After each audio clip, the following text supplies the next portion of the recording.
माननीय मंत्री इसमें मेन विषय था अध्यक्ष महोदय कि 18 से 50 वर्ष के महिला को मैया सम्मान योजना के तहत आच्छादित है 2500 मिल रहा है। ठीक। मेरा कहना था कि जो सेविका हैं, सहायिका हैं, जो स्कूल में भोजन बनाती हैं महिलाएं, उनको 2000 मिलता है, स्वास्थ्य सहिया को 2000 मिलता है। तो उस पर मंत्री जी का उस दिन जवाब था कि 2000 मिलता है, ये 3000 प्रावधानित है। ये प्रावधानित कब से इम्प्लीमेंट होगा? और जो दिव्यांग हैं, विधवा महिलाएं हैं, उनको मिलता है 1000 रुपया। सपोज कोई महिला आज अगर मैया सम्मान योजना से आच्छादित है और उसका पति अगर एक्सपायर हो जाए तो क्या उसको 1000 कर देंगे? ये मतलब थोड़ा व्यवहारिक नहीं है अध्यक्ष। अच्छा, ठीक। मंत्री का जवाब इतना ही था। माननीय मंत्री जी। जी, माननीय अध्यक्ष जी और माननीय विधायक जी। विधायक जी एक्चुअली 3 विभाग का क्वेश्चन हमको पूछ दिए। एक हेल्थ का भी है उसमें, एक एजुकेशन का भी है और कल्याण का भी है। तो वो जवाब देना थोड़ा परेशानी होता है, मगर फिर भी सर मैं ये मानता हूँ कि माननीय विधायक जी का मूल प्रश्न है कि मैया योजना को लेकर के, और सिर्फ माननीय विधायक जी का ही नहीं है ये। मेरे पास जितना भी क्वेश्चन आया है विशेषकर विपक्ष का, मैया योजना ही लगभग मैक्सिमम, और उसको कंपैरिजन है महोदय वृद्धावस्था पेंशन से या अन्य कोई पेंशन है उससे, दिव्यांग से, ऐसा कंपैरिजन है।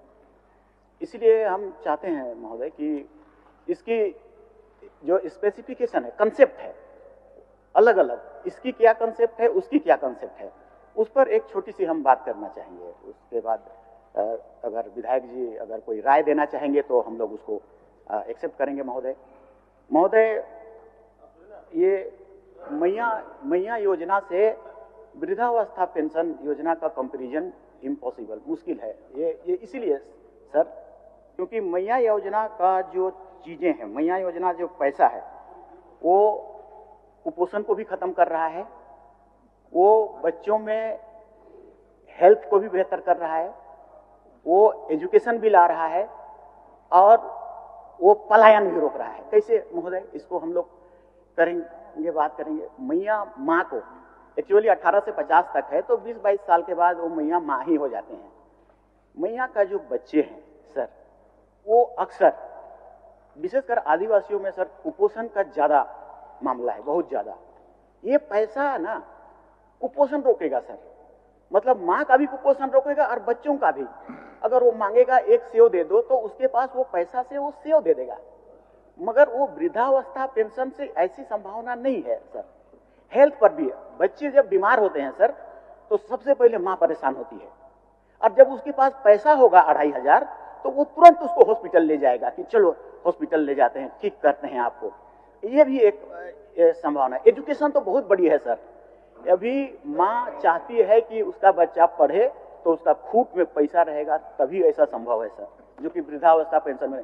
अब इस पर सर हम लोग का भी उदाहरण है अपना, भले नहीं बोलने हैं लेकिन कहते हैं सर, हमारा घर परिवार, मेरे माँ बाप नहीं पढ़े लिखे थे, अभी हम लोग इस स्थिति में हैं, तो वो मैया योजना का कंसेप्ट, ड्यू टू कंसेप्ट, मेरी माँ पैसा में खूट में बांध के रखती थी कि फीस देना है, बीआईटी मेसरा में फीस देना है, इंडियन स्कूल ऑफ माइंस में फीस देना है। और सर हम लोग अभी इस जगह आ गए और आईएसएम में चले गए और इस जगह में आए तो वो कंसेप्ट से ही आ पाए सर। अब इससे क्या होगा, पीढ़ी दर पीढ़ी हम अपने बच्चों को आगे बढ़ाएंगे, वो अपने बच्चों को आगे बढ़ाएंगे। मैया योजना पीढ़ी दर पीढ़ी को बेहतर करने वाली योजना है सर, वृद्धा पेंशन की तरह नहीं है सर। माननीय। और दूसरी बात है सर, एक बात और कह रहा हूं, देखिए इसमें केंद्र और राज्य का आप कह रहे थे वो बढ़ा दीजिए, तो केंद्र और राज्य का योजना है उसमें, दोनों का, उसमें कॉम्प्लिकेशन है विधायक जी, कैसे करेंगे हम लोग? आप ही बताइए, दोनों का मामला है। एक को हम उधर भेजेंगे तो वो इनकार करेंगे, इधर वो कहेंगे कि आप करिए, ये कहेंगे कि आप करिए, तो ये आप में ये एक प्रॉब्लम क्रिएट होता है, जैसा हमको लगता है। इसको अगर हम लोग करना चाहेंगे तो और हम ऐसा भी चाहेंगे सर कि इस योजना को हम एक बात कहना चाहेंगे, जो भी हो ये योजना हमारा राज्य को एक ड्रास्टिक चेंजेस वाला योजना है, मैया योजना। आप चाहे माने ना माने, हमको ऐसा लगता है सर, हमको ऐसा जरूर लगता है। क्यों? और इसलिए जिसने भी इसको किया हो, क्योंकि आने वाला कल में देखिएगा सर, आने वाला कल में झारखंड प्रदेश का गरीबी और हेल्थ और कुपोषण, इस पर चेंजेस आएगा। अभी तो लागू हुआ है, आने वाला कल में होगा।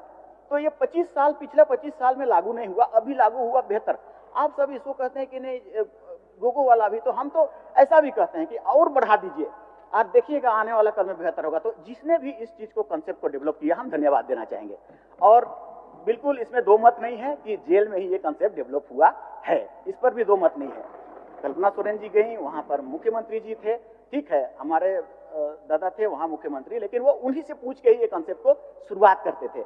तो ये आने वाला कल में पूरे झारखंड प्रदेश को परिवर्तन करने के लिए एक अच्छा कंसेप्ट होगा, और इसीलिए उससे कंपेयर ना किया जाए, क्योंकि वृद्धावस्था पेंशन क्या है, एकल है, एक जन के लिए, खैनी चूना तामखू पानी चाह पानी, इतना ही है सर। वो वृद्ध उतना ही यूज करेंगे, अपना नाती पोती को भी नहीं देगा वो पैसा। तो ये है, सब एकल है, ये जितने भी हैं सो या तो अपने यूज के लिए है, मान लिया आसक्त है, निसक्त है, वो भी अपने यूज के लिए ही यूज करता है, मगर ये पैसा पूरा समाज, और जैसा कहते हैं एक महिला अगर बेहतर हो गया तो पूरा खानदान बेहतर हो जाता है, पुरुष एक होता है तो उसका घर खाली होता है। तो ये परिवर्तन है, ये अंतर है दोनों योजनाओं में, इसीलिए इसको मतलब उतना बढ़ा देना, मांग देना खासियत है। इसीलिए हम माननीय विधायक जी से कहेंगे कि वो सही है, ठीक है, और सरकार का योजना सही है, इसमें अगर और बढ़ाना हो तो कृपा करके अगर किसी तरह से केंद्र सरकार से भी बढ़ जाए, हम तो उसको स्वागत करेंगे, अगर ज्यादा हो जाएगा तो। माननीय सदस्य, मेरा एक्चुअली मंत्री जी अच्छा बात कर रहे हैं, हम तो मैया सम्मान योजना का स्वागत करते हैं, यह स्वागत योग्य योजना है, इससे महिला सशक्तिकरण को बल मिलेगा। मेरा वो नहीं कहना है, ये हमको जो उत्तर प्राप्त है उसमें लिखा हुआ है, खंड 2 में देखिए अध्यक्ष महोदय, लिखा हुआ है कि खंड 2 के 2 नंबर को आप पढ़िए, स्वास्थ्य सहिया को 2000 रुपया प्रति माह मानदेय तथा रुपये 3000 प्रति माह प्रोत्साहन राशि भुगतान किया जाता है। What is this? नो प्रोत्साहन, नथिंग। फिर इस तरह का उत्तर कौन देता है अध्यक्ष महोदय? कहाँ जाएंगे हम लोग अपनी बात को लेके? और मंत्री जी ने अच्छा बात कहा कि भाई वृद्धा पेंशन खैनी चूना के लिए मिलता है, बढ़िया करते हैं, खैनी चूना के लिए मिलता है। हम तो वृद्धा पेंशन की बात ही नहीं कर रहे हैं, हम कह रहे हैं व्यवहारिक पक्ष को कि मान लीजिए एक मैया सम्मान योजना पाने वाली महिला का हस्बैंड मर जाएगा तो विधवा हो जाएगी, तो क्या उसको फिर 2500 से घटा के 1000 कर दिया जाएगा? या अगर कोई महिला एक्सीडेंट में उसका पैर टूट गया तो दिव्यांग हो जाएगी, तो उस दिव्यांग को क्या 2500 से घटा के 1000 कर दिया जाएगा? या जो महिला 18 से 50 के हैं, विधवा हैं, आहारता पूरा करते हैं मैया सम्मान योजना का जो क्राइटेरिया है, या दिव्यांग ही अगर क्राइटेरिया पूरा करते हैं, तो क्या सरकार उनको भी 2500 देने का विचार रखती है? यह भी बहुत बड़ा संख्या है अध्यक्ष महोदय। अब देखिएगा, ये 2,85,000 विधवा हैं इस राज्य में, 72,000 दिव्यांग हैं, तो सरकार फिर इन पर भी सहिष्णुता दिखाते, इन पर भी क्यों नहीं विचार करती है सरकार कि इनको भी 2500 हम देंगे अगर आहारता पूरा करते हैं? और जो 2000 रुपया सेविका सहायिका स्कूल में खाना बनाने वाली महिला को मिलता है अध्यक्ष महोदय, उनको भी मिनिमम 2500 तो दीजिए, तो फिर वो तो नौकरी छोड़ देगी, काम करना स्कूल में बंद कर देगी, बोलेगी कि नहीं हम 2500 लेंगे, उसमें बिना काम के 2500 मिल रहा है सशक्तिकरण के नाम पर। ये व्यवहारिक चीज मैं कोई बहुत तर्क वितर्क नहीं चाहता हूँ, इस पर थोड़ा चाहते हैं संरक्षण आपका। व्यवहारिक पक्ष में व्यवहारिक उत्तर आप दें।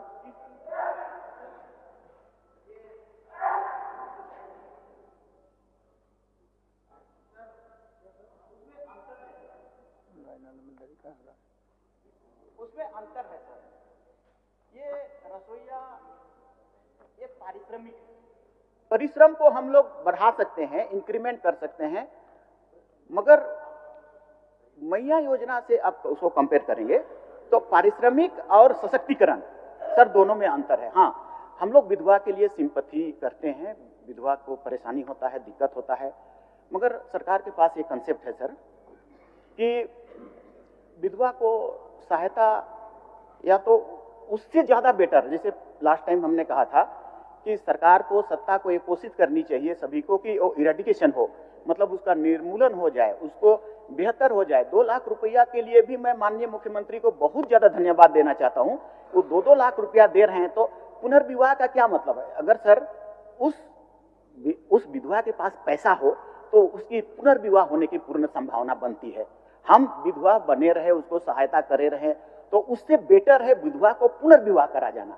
और ये सरकार इसको कर रही है, 2 लाख रुपया दे रही है। इसमें भी मैंने कहा कि अगर इसमें भी 4 हो जाए, अगर 2 उधर से भी 2 इधर से भी हो जाए, मैंने पॉलिटिकली मैं नहीं कर रहा हूं, लेकिन इन वर्गों के लिए ज्यादा हो जाए तो ये बेहतर हो जाएगा, कितना अच्छा हो जाएगा। तो ऐसा अगर प्रयास हो तो ये भी स्वागत योग्य होगा महोदय।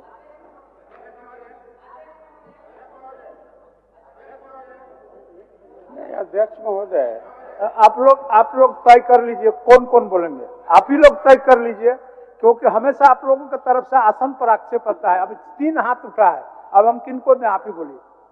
आप बोलिए, आप लोग 3 में से एक आदमी बोलिए, हमको कोई आपत्ति नहीं है, हमको कोई आपत्ति नहीं है। एक मिनट बोलिए मीरा जी, बोलिए। इसके बाद राजा साहब बोला जाएगा। काइंडली हमको बोल लिया जाए, आपका प्रश्न आएगा तो आप बोलिएगा।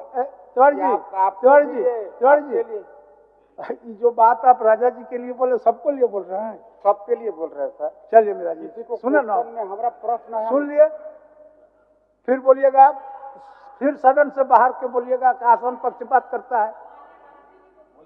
ये कॉमन बात है, ठीक बात नहीं है। चलिए बोलिए। 3000 प्रावधानित है, हमको लगता है कि गलती से वो मिसप्रिंट हो गया है या तो अज्ञानता बस कोई सेक्रेट, उस पर मैं ज्यादा नहीं जाऊंगा।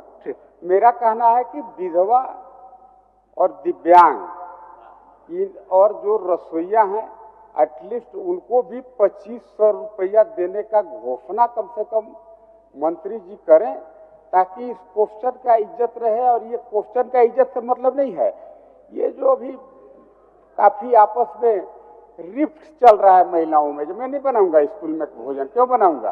तुम बिना बनाए 2500, हम खाना बना के 2000। और महिला सशक्तिकरण क्या, उस स्कूल में खाना बनाने वाली जो रसोईया है उसका सशक्तिकरण नहीं चाहिए? वो महिला नहीं है क्या? मान्य मंत्री जी। अच्छा विधायक जी, मान लिया हम कह रहे हैं इसमें, एक मिनट मान्य मंत्री जी, एक मिनट। सत्येंद्र बाबू, इसमें एक व्यवहारिक पहलू भी है। व्यवहारिक पहलू यह है कि आप जिस विषय उनके मंत्रालय में या दफ्तर में लाए हैं, और सारा विषय इन्हीं के मंत्रालय और दफ्तर के नहीं है, शुरू में ही इस विषय को रख चुका है, इसलिए उनके दूसरे दफ्तर का बातों को बोलने में माननीय मंत्री जी को थोड़ा दिक्कत होगा टेक्निकल, इसीलिए इसको आप समझ लीजिए। बोलिए। वही बात हम कर रहे हैं अध्यक्ष महोदय। विधायक जी नहीं, हम वो बात नहीं कर रहे हैं, आप भी समझ रहे हैं। जैसे स्वास्थ्य सहिया है, आपका खाना बनाने वाला रसोईया है, सब अलग अलग विभाग के हैं, तो अलग अलग विभाग के माननीय मंत्री के दफ्तर से जवाब देना हमको लगता है थोड़ा सा दिक्कत होगा। चलिए, विभाग तो अलग अलग है ही, ठीक है। आपके प्रश्न में हिम्मत, संकल्प भी अलग अलग है हजूर, संकल्प भी अलग अलग है। कैसे कंपाइल करिएगा, मेसा कोसा कैसे होगा? दिक्कत है कि नहीं बताइए? तो अब आप होंगे मेरे तरफ तब भी आप उसको फील करिएंगे, आप उधर रहेंगे तभी फील करेंगे। वो कॉम्प्लेक्स है, मिक्सअप है उसका। मंत्री जी, आप अंत में एक चीज पूछ लीजिए। आदरणीय वित्त मंत्री जी कुछ बोलना चाह रहे हैं अध्यक्ष महोदय इस व्यवहारिक पहलू पर। माननीय वित्त मंत्री जी और संसदीय कार्य मंत्री, आप कुछ बोलना चाह रहे हैं, बोलिए।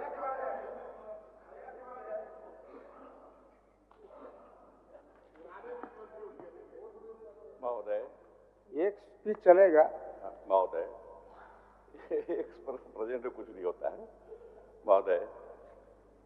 मुझे इस विषय पर इसलिए बोलना पड़ा कि मैं भी गांव देहात में जाता हूं, तो महिलाएं जो स्कूलों में खाना बनाती हैं बच्चों के लिए, वो पूछती हैं, फिर विधवाएं भी हमसे पूछती हैं, उनका प्रश्न है, तो मुझे बोलना पड़ा। देखिए, 2 कंसेप्ट समझ लें हम लोग। एक होता है वेतन, एक होता है पेंशन। सैलरी और पेंशन। सैलरी काम उत्पादकता के लिए, प्रोडक्टिविटी के लिए दिया जाता है। अब पेंशन जो होता है उसको ट्रांसफर पेमेंट कहते हैं अंग्रेजी में। वो काम से मतलब नहीं होता है, वो सरकार देती है प्रोत्साहन देने के लिए, मोटिवेट करने के लिए, इनकरेज करने के लिए। तो ये जो है कंपनसेशन, ये ट्रांसफर पेमेंट है मैया समान योजना का, बढ़िया है, तारीफ लायक है। मैंने पिछले बार भी कहा, सदन को बताया कि इनकम बढ़ गया है परिवार का। 5,000 6,000 से कोई परिवार, आज गरीब परिवार 100-200 के लिए मोहताज थे, 5,000 6,000 उनका हो गया है। ये बढ़िया है, ये इनइक्वलिटी, इकोनॉमिक इनइक्वलिटी को एड्रेस कर रहा है, ठीक है। लेकिन प्रश्न ये है कि जो काम नहीं उत्पादक प्रोडक्टिव आधार पर नहीं दे रहे हैं, ट्रांसफर पेमेंट में दे रहे हैं उसको 2500, जो काम कर रहे हैं उसको कम क्यों के दे रहे हैं? यही पूछती हैं हमको कि 2000 हमको क्यों नहीं काम कर रही है, उसको 2500 हम काम कर रहे हैं, हम तो उत्पादक हैं, उत्पादन कर रहे हैं, प्रोडक्टिविटी हमारी है, हमें कम क्यों मिल रहा है? प्रश्न यहाँ पर है। ये इस पर ज्यादा विवाद में नहीं पड़ूंगा, मैं इतना ही कहूंगा सरकार को इस पर विचार करना चाहिए। ठीक, बराबर। ठीक, आप मंत्री जी अब माने हम आपको मदद कर, हम आप ही की बात कर रहे हैं। माननीय अध्यक्ष ने बड़ा उचित बात कहा कि रसोइया, शिक्षा विभाग, स्वास्थ्य सहिया, स्वास्थ्य विभाग और दिव्यांग पेंशन, वृद्धा पेंशन, मैया सम्मान योजना, महिला बाल कल्याण विकास, ये 3 अलग अलग विभाग के प्रश्न थे। मैं माननीय सदस्य तिवारी जी के गंभीर वक्तव्य को सुन रहा था, उनकी चिंता बहुत जायज है। 2-3 चीजें, जैसा हमारे वरिष्ठ साथी उरांव साहब ने कहा, प्रावधानित शब्द का इस्तेमाल, मैं चूंकि इसलिए बोल रहा हूं मान्यवर कि पिछले कार्यकाल में इन संवर्गों के साथ जो भी समझौते के वार्ता हुई थी उसमें मैं स्वयं शामिल था, इसलिए अपार्ट फ्रॉम अलग अलग डिपार्टमेंट्स में हमको इस बात की जानकारी थी, इसलिए हम सदन में आपके माध्यम से उनको सूचित कर देना चाह रहे हैं। मान्यवर, जो रसोइया का सवाल था, रसोइया को 2000 रुपया 10 माह का मानदेय मिलता था, पूर्व से चला रहा था। हम केंद्रांश और राज्यांश पर नहीं जाना चाहते थे, लेकिन हम सदन को आपके माध्यम से अवगत करा देते हैं कि उन 2000 रुपयों में 600 रुपया केंद्रांश था मान्यवर, 1400 रुपया राज्यांश था। जब हम लोगों के पास ये विषय आया और हमें लगा कि ये सबसे कमजोर संवर्ग है, जिसके गले में, कंठ में आवाज नहीं है कि वो जोर से अपनी बात कह सके, तो तत्कालीन शिक्षा मंत्री स्वर्गीय